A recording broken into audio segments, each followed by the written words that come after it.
ICICI prudential mutual fund की तरफ से हमें 3 नए लाइफ साइकिल फंड का ऑफर देखने को मिल रहा है जिनका टेन्योर 5 साल, 10 साल और 15 साल का है। और अगर मैच्योरिटी ईयर देखें तो 2031, 2036 और 2041 का है। 26 अगस्त से सब्सक्रिप्शन के लिए ओपन हुआ है। 9 सितंबर तक ओपन रहेगा और अलॉटमेंट डेट की अगर बात करें तो 15 सितंबर का है। और मिनिमम सब्सक्रिप्शन अमाउंट जो है वो ₹100 का है। और अगर पहले साल अगर फंड से आप एग्जिट लेते हो 3% का एग्जिट लोड है।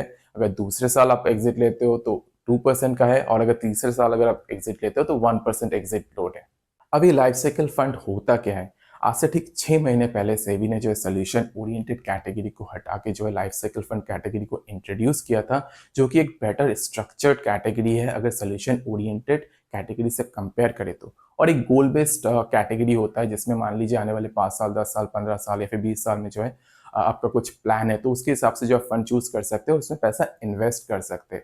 और इसमें बहुत सारे सेबी ने रूल इंट्रोड्यूस किया था, जो कि पहला जो रूल है कि मिनिमम जो टेन्योर होता है इन फंड्स का वो 5 ईयर्स का होता है और मैक्सिमम जो है वो 30 ईयर्स तक हो सकता है। और ये मल्टीपल्स ऑफ 5 ईयर्स पे आता है। जैसे कि अगर करंटली अगर आप आईसीआईसीआई प्रूडेंशियल म्यूचुअल फंड के 3 एनएफओ को देखें तो जिनमें जो मेच्योरिटी ईयर है वो 2031, 36, 41 है, मतलब 5 साल, 10 साल और 15 साल के लिए है। और एक फंड जो है मैक्सिमम जो है 6 ऐसे फंड को एट ए टाइम चला सकता है। और उसके अलावा अगर एसेट एलोकेशन के रूल को देखें तो इनिशियल ईयर्स में क्या होता है कि फंड जो है मैक्सिमम जो पैसा है वो इक्विटी में इन्वेस्ट करती है ताकि ग्रोथ को कैप्चर कर पाए। और उसके बाद धीरे धीरे करके जैसे मैच्योरिटी ईयर की तरफ हम आगे बढ़ते हैं तो जो इक्विटी से पैसा निकाल के फंड क्या करती है कि जो स्टेबल एसेट्स है जैसे कि डेट हो गया या फिर कमोडिटीज हो गया, गोल्ड सिल्वर ईटीएफ्स हो गया, फिर और इनवेट हो गया, रीट हो गया, इनमें जो पैसा इन्वेस्ट करना चालू कर देती है।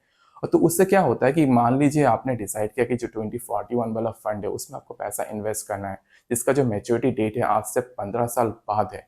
अब 15 साल में क्या होता है कि बहुत लंबा जो अवधि होता है जिसमें मार्केट जो बहुत सारे साइकिल से गुजरता है। तो मान लीजिए अगर फंड जो है पहले 10 साल में इक्विटी में इन्वेस्ट किया और अच्छा खासा एक ग्रोथ मिला है, लेकिन उसके बाद जो उसके बाद अचानक से मार्केट क्रैश होता है तो क्या होता है पोर्टफोलियो में बहुत जो अचानक से नीचे चला जाता है मैच्योरिटी ईयर से पहले।